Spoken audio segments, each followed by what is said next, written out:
All right, good afternoon. It is 12:30 p.m. and I call to order the ad hoc committee meeting of the Board of Trustees. This committee is charged with the responsibility of reviewing Section B, School Board Governance and Operations. The committee will review all B policies and make recommendations to the board at large for revisions to these policies. Do I hear a motion to enter executive session? I so move. Second? Second. Any discussion? All in favor, please say aye. Actually, can I jump in? I think the motion probably needs to do that part. To say, to go into executive session Oh, to I'm sorry, review. I'm sorry, yes. Let me restate that. So do I hear a motion to enter executive session for the purpose of reviewing contractual services to assist with policy revisions? I so move. Do I have a second? Second. Discussion? All in favor, please say aye. Aye. Any opposed? We are now in executive session.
All right, thank you. Do I hear a motion to adjourn executive session and return to general session? I make a motion to adjourn executive session.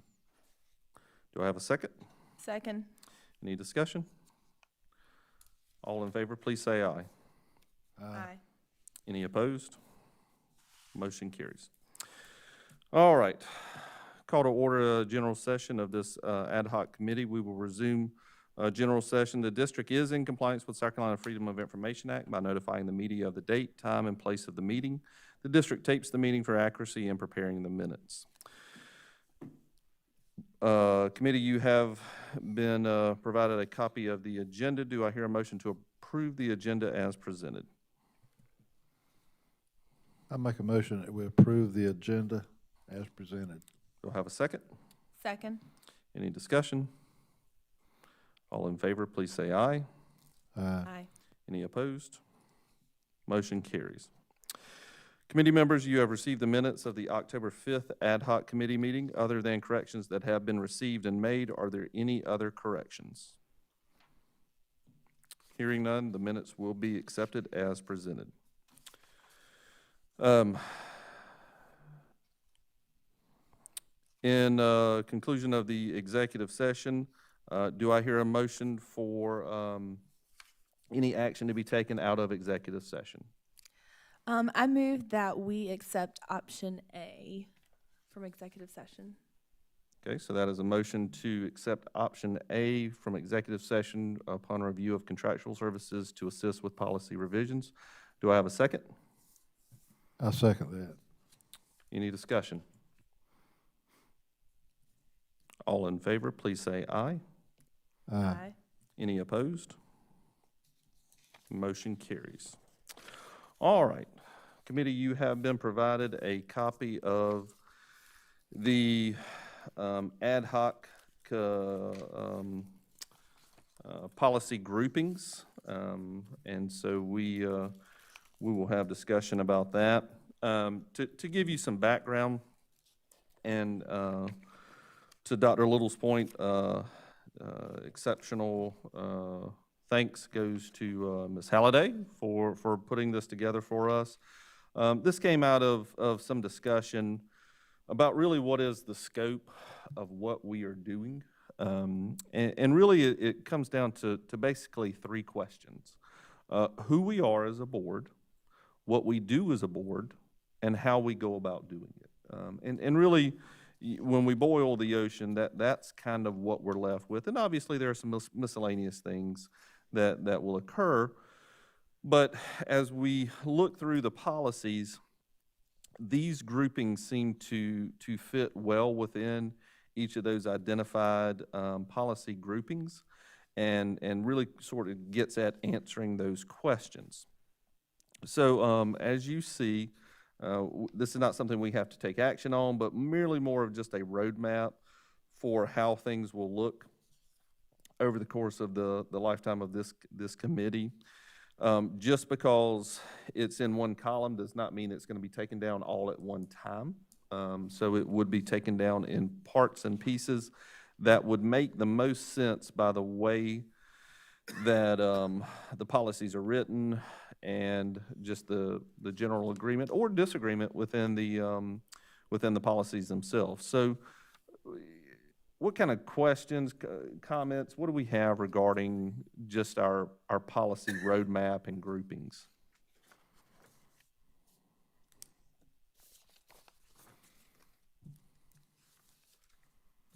Well, I think this chart's great, so thank you so much for that.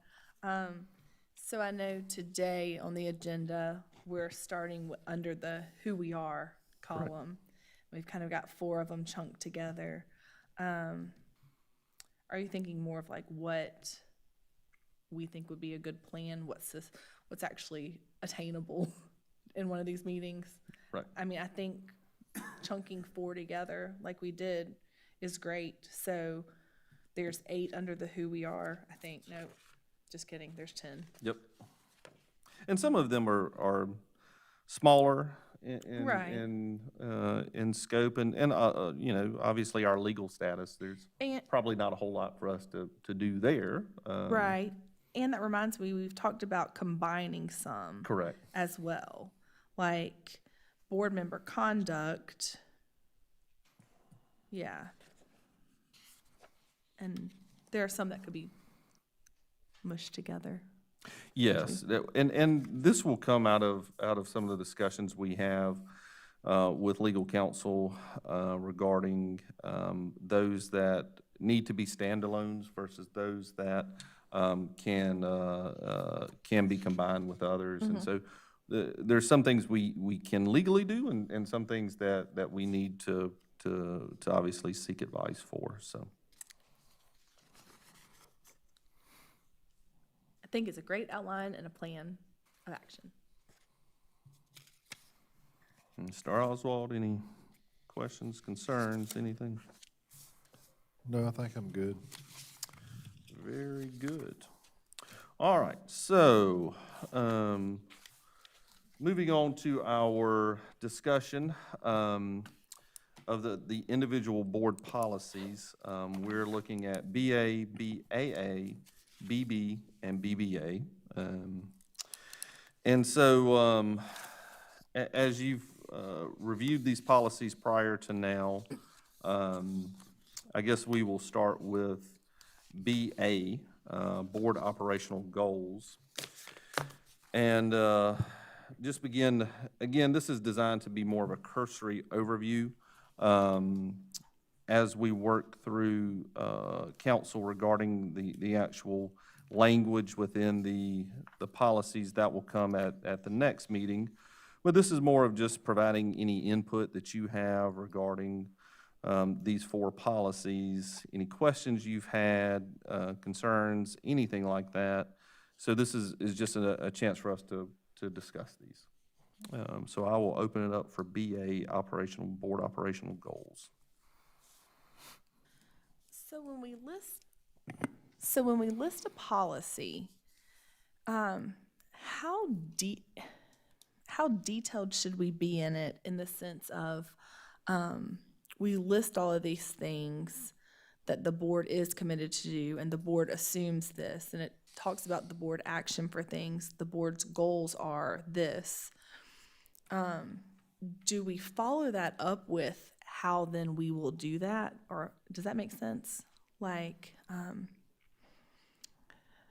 the board is, we'll just start at the top. The board is committed to the educational goal of ensuring that students develop their maximum personal and academic potential. Providing quality education involves the cooperation of the board. So, but do we answer the question of what that looks like? Does that make sense? No, it does. I think if you go to your bullet point, so I guess what you're asking here is, say, for example, to provide leadership through policy and appraisal in order that the goals and objectives of the school system can be effectively carried out. A lot of words, what does it really say? Right, yeah. I think is probably the question at hand.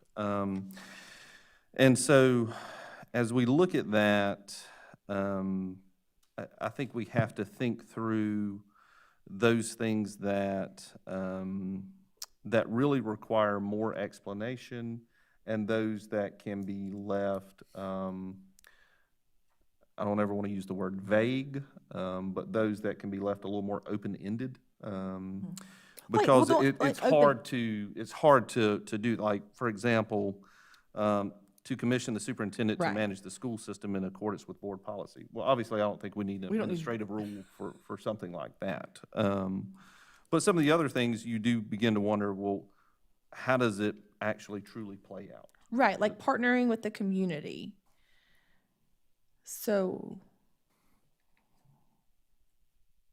do we just want to say the board will partner with the community, or how the board will partner with the community? I don't know if we want to get into that nitty-gritty or not, or we need to get in that nitty-gritty. Does that make sense? Makes sense. I think there's a lot of ways that we've already partnered with the community. Superintendent has school improvement councils and Oh, yeah. PTOs and booster clubs, all those things across the board. I mean, it's like it doesn't exist. It's there. Right. Are we utilizing it? I think we are. Oh, absolutely. Yeah. So I totally agree with what you're saying. I'm just saying, do we need to just leave it just kind of, we will partner with the community, and then if someone asks, we can elaborate on how we're doing that? Well, here may be one of the things, the BA, and again, this is where maybe assisting what you just voted on a few minutes ago is gonna help drive our work. Right. My guess is that there will be other policies that flesh out, like BA is really a purpose statement for the board, Correct. right? And so how BA is going to be fleshed out will be within other policies that detail it.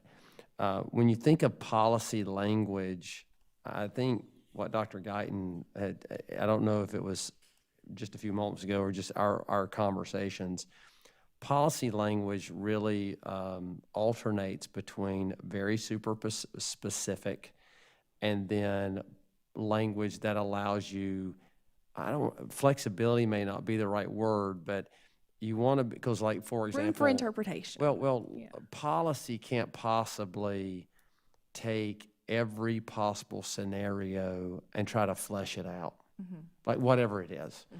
So you provide your, like you say things like that include, but may not be limited to, right? If you're making a list of things and that kind of language.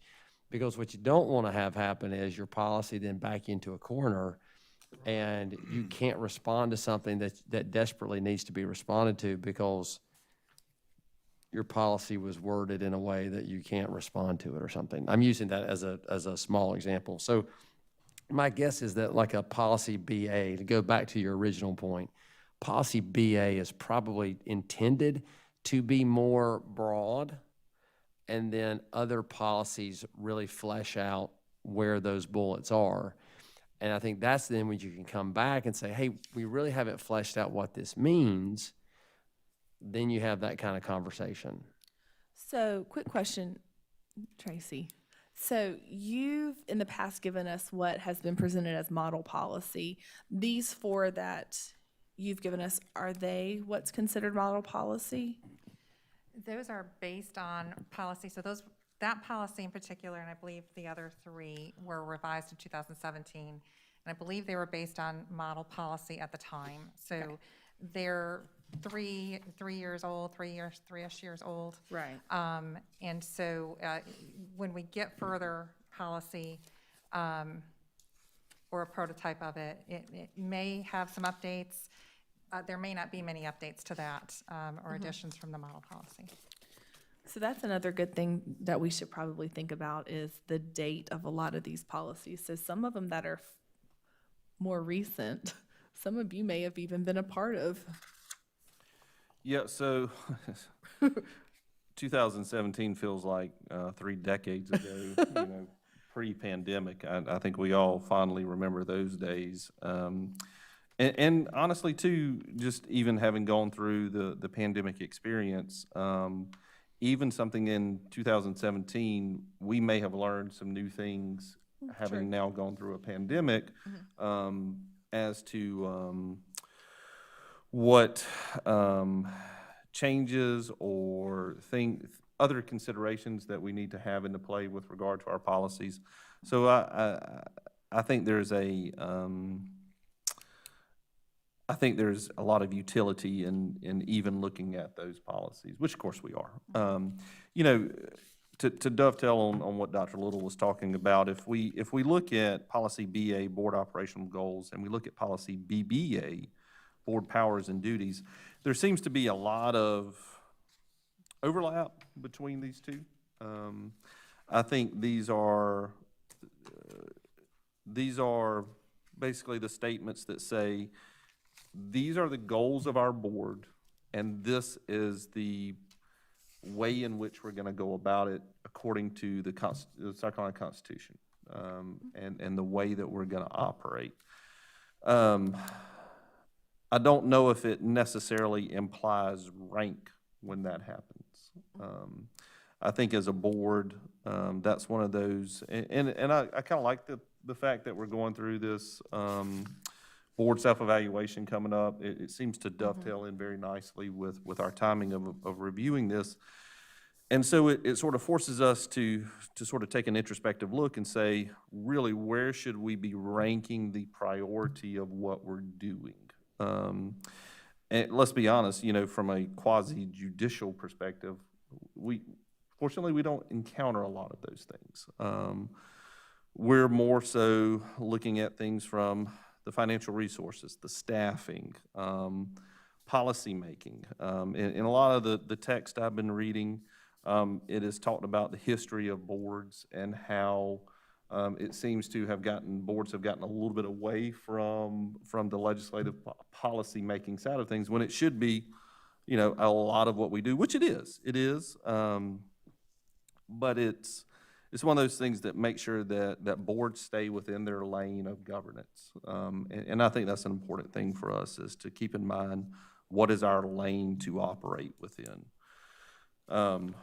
Obviously, the power vested to the superintendent to provide the executive function of the school district, I think, is one we would all agree with. But that's where kind of the rubber meets the road. And it can be, is this more superintendent thing or is this more board thing? I think we've encountered that. I mean, would you agree? We've kind of encountered that seemingly over the past, 18 months, 2 years. Oh, for sure. There's been a lot of those questions that have come up. Yes, I would agree with that.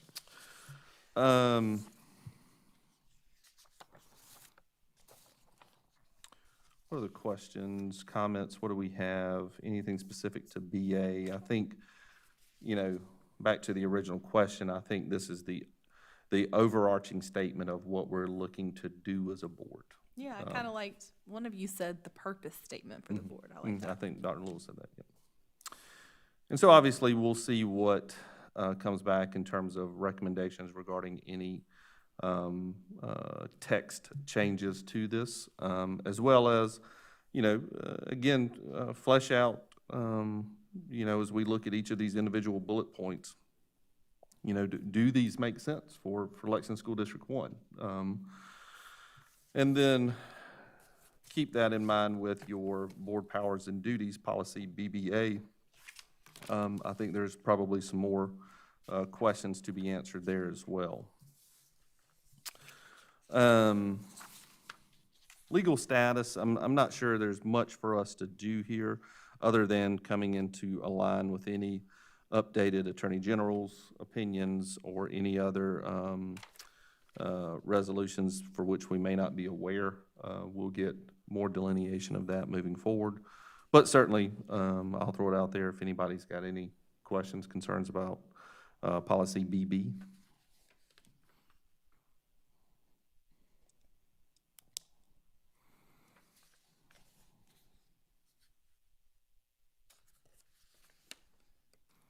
Okay.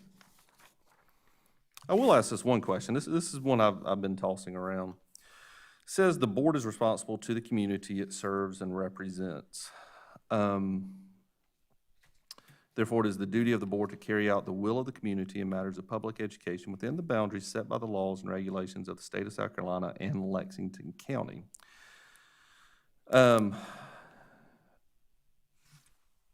this is more of a question of opinion. How do you envision yourself as a board member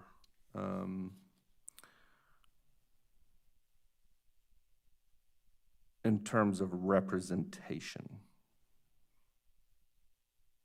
That's one of those questions that I've always had. We represent the educational process of children. We represent the community. Obviously, I think we represent both. We represent the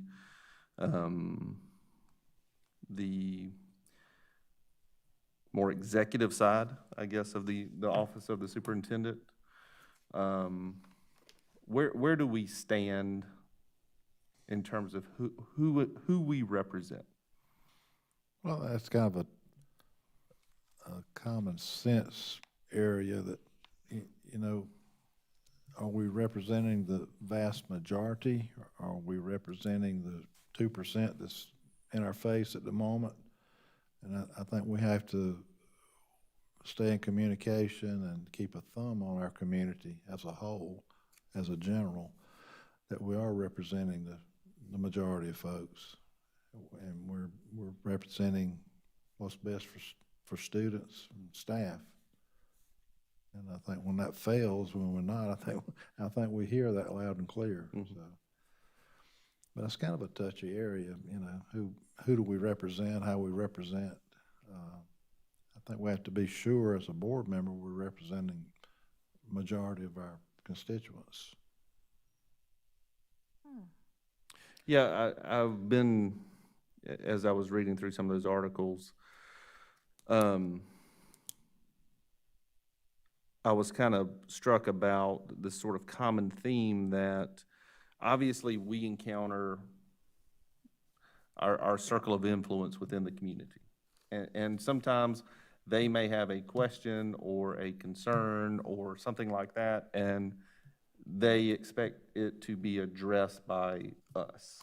And everything I was reading was saying that's probably the least of the things that you want to do, is that you want, there's people and professional people in place to handle any and all concerns, and probably to a much better and higher level of understanding than we have. And so who better equipped to do that than the teacher, for example, that they may be questioning, or the administrator, or even then coming up through the central service. It's the rank and file, if you will, of how we go about the chain of command, exactly, and how we should always be very wary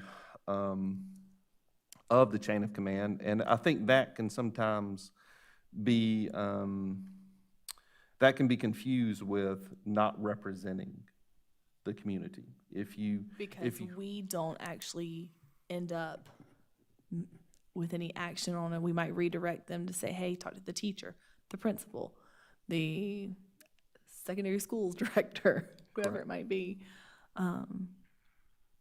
instead of us calling that principal and taking care of something. Correct.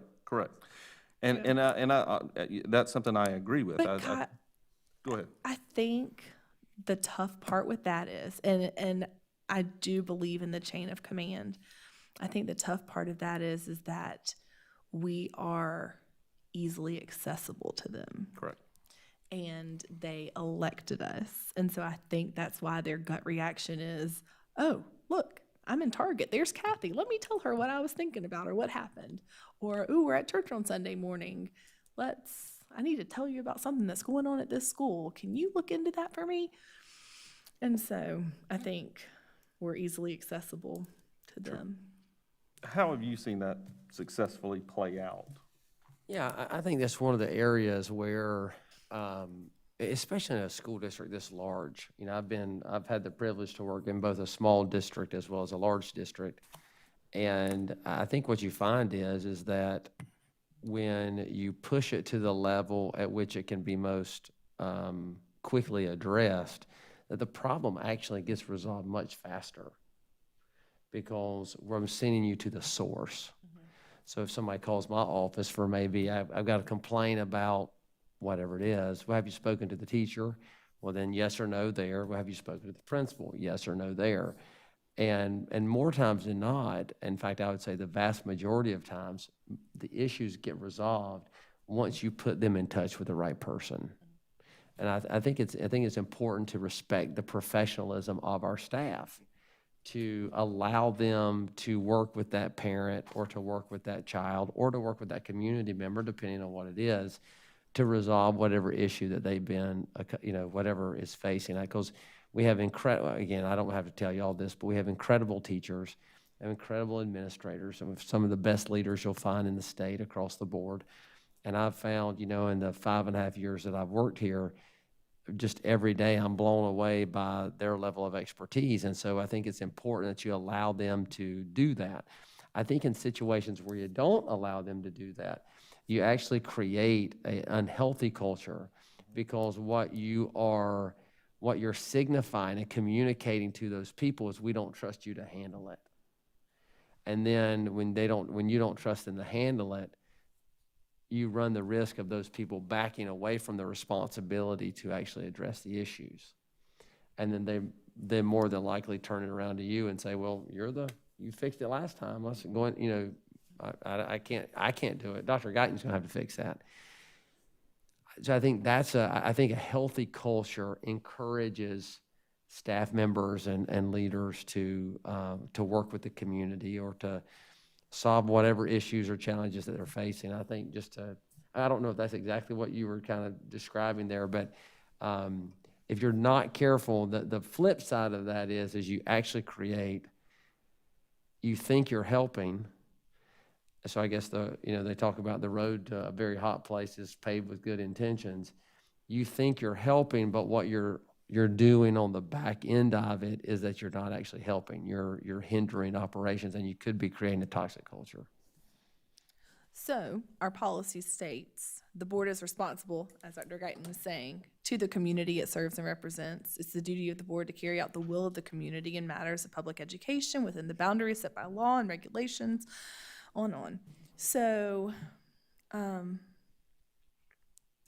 they're going to continue to contact us, which they should, because we're Absolutely. elected officials. Well, to be clear, just because I'm not saying that they should not contact you. Right. I'm saying that from that point. Right. So this just popped in my head, not to give you anything else to do, but it'd be nice to have like a one-page document. And I know it's on the website, but sometimes if I'm in a hurry, like to go and find who, like of each school and the principal and email address, that we can just like copy paste. Hey, contact this person. Hey, contact this person. Or district level, like if they've already talked with the principal, then maybe like the elementary director or the secondary director, just a concise one page of who's who. Would that be helpful or not? For me personally, I guess it would depend on where the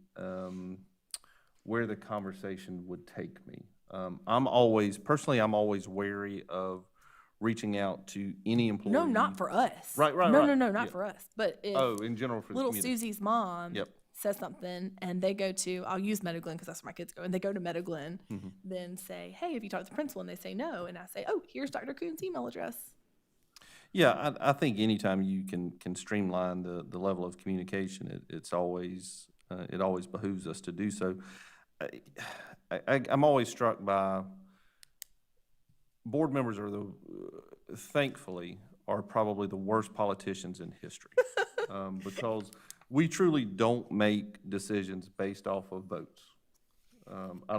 I've never heard a board member talk about a election or a pending election or anything like that. We make terrible politicians, thankfully. And so for me,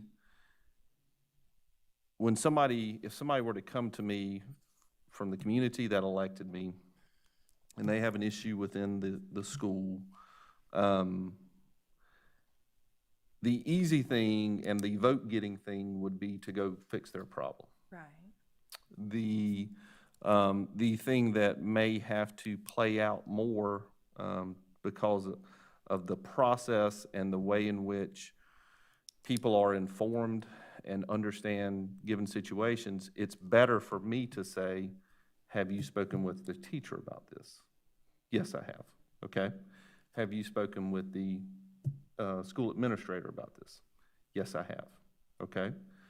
At that point, that's probably when I'm going to stop and say, okay, then I'm going to have to ask Dr. Little, for example, to then point in the correct direction of how to, because I don't know enough about the process, the appropriate person within central services who can address their concern.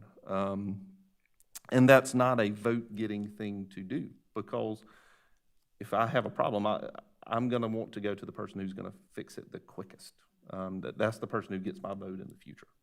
But this is not one of those things that historically board members do. I mean, we as, I guess, virtue of how and who serves, we don't do things based off of fixing problems very quickly like that. We more look to walk through that process with them, and to get them in touch with the right person. I guess that's my opinion on the community representation, if that makes sense. Self-evaluation is the other thing. So this will be something that we will have coming up in January. And so, again, I think this falls in line nicely with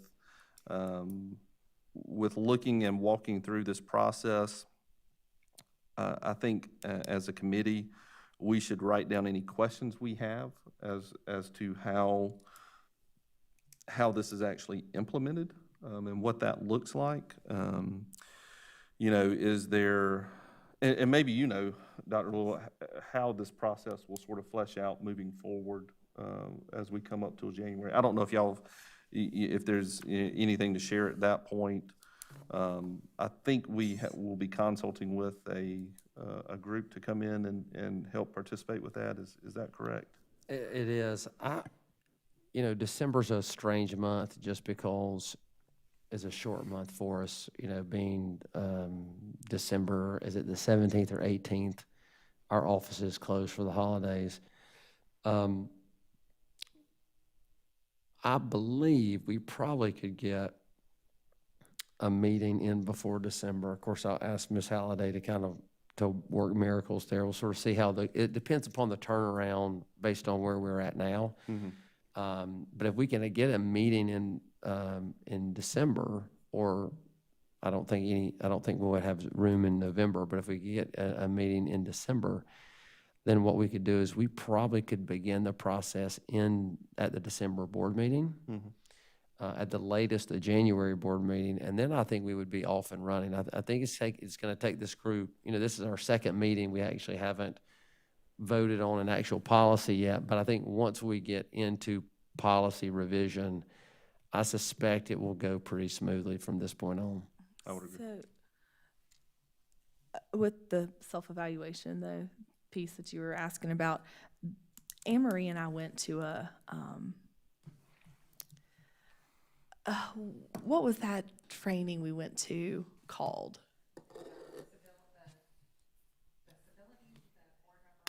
Yes, I cannot remember the exact name, but it was a workshop we went to. Ethics and civility. Yes, Yeah, I think yeah. it was something like that. I don't have it in front of me, but the lady that led it, I believe, is who Anne-Marie said is coming to lead ours, and she was amazing. But that's a great question. So maybe between now and then, next time we meet, we can ask what that board self-evaluation is going to look like, Kyle. I think that's kind of what you were going at. And because, does it look the same every year? Is there we changed the superintendent's evaluation for next year. It's going to be a little more rubric driven, I guess. And so will it be that way for the board? Well, and so that's an example of what I was talking about earlier. Uh-huh. I think what you want to be able to do is you want your policy to really reflect your values and beliefs, but also give you some space to say, hey, listen, the newest board thing is to do this as a self-evaluation. What you don't want to have to do is every time you make an alteration or change that you end up having to vote and change your policy. So maybe just keeping the generic of, to that end, the board will conduct annual self-evaluations, period, kind of thing. Well, that would be my suggestion to you, because what you don't want to do is every time you go, hey, this year we want to do a 2-day, whatever that looks like. I'm making that up. I'm just giving you an example. And then next year you go, gosh, we did it 2 days last year, but we really think we can do it in a day. We would rather, maybe for people who are working on the board, it's tough to get away for 2 days. So you decide to go down to 1 day. And then you don't want to have to then turn around and change your policy and say, we need to vote on the 2 days to 1 day. And then Right. somebody else 6 months later says, oh, but wait a minute, what we really need to do? we really need to do it as a whatever, and then all of a sudden you're almost, if you're not careful, you would be in a perpetual state of tweaking your policy to reflect your current effort, but every time you change your mind, you're then having to tweak it again, Yeah. if that makes sense. Yeah, and I think to me, this is more about the roadmap of what the year looks like for a board member. So, let's take, for example, a new board member comes on. Obviously, there's a training that occurs, and then probably January is a good time for a self-evaluation. I think that's, to your point, the time in which you could probably be a little more specific, where you would actually put a definable time on that based off of the just natural flow of meetings and boardsmanship and those kind of things. And then leave a little more open-ended the process by which it's done. So, here it says during board retreats, special meetings, or regularly scheduled board meetings. Well, that's kind of an all-encompassing sort of term. I mean, you don't really need that. I mean, you could have just left that part out. But obviously, that'll come out as a part of our continued work with the School Board Association. So,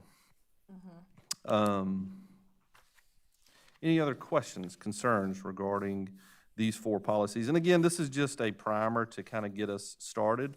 The next meeting will actually have more of the meat, if you will, of some red line changes, text changes, those kind of things. And as you look through them, obviously, make any notations, comments, those kind of things, and just have it ready for the next meeting. And I assume during the interval, Tracy, is this correct? During the interval between now and the next meeting, we would expect to see red line changes for these 4 policies so that we can discuss and prepare for finalization. Is that correct? You should get, yes, we'll get new policies, yes. Would we like to go ahead and set the next meeting? May I make a suggestion that we hold off until we find out how long the process is going to take? That's a great idea. Good. Yeah. I see why you say she's your boss. I'm telling you. Best boss I've ever worked for. It makes a lot of sense. Yeah, I'm telling you. Keeps me in line. I agree. Any other questions, concerns, anything? All right. Do I hear a motion to adjourn? I make a motion to adjourn. Do I have a second? I second. Any discussion? All in favor, please say aye. Aye. Any opposed?